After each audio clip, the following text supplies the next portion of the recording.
الصدمة كانت شديدة أوي على المخ، لدرجة إن العقل ما قدرش يستوعبها، وإحنا في بعض الأحيان بنضطر نعمله جلسات كهرباء. الشخص ده مليش حد يقف جنبه، ربنا يكون في عونه.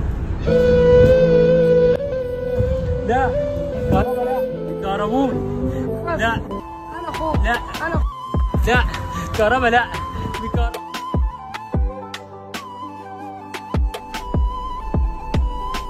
تعالى تعالى اوريك حاجه. بص ده حرف حبيبتي اللي هنتجوز ده.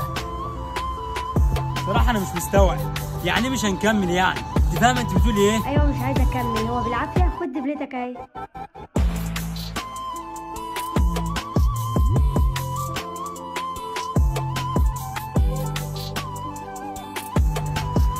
لا تعالى اقعد هنا. لا انا بحب هنا قوي، بحب هنا قوي. بقول لك بقى احنا هنجيب لك العلاج وتستمر عليه ونطلع من بره احسن من هنا.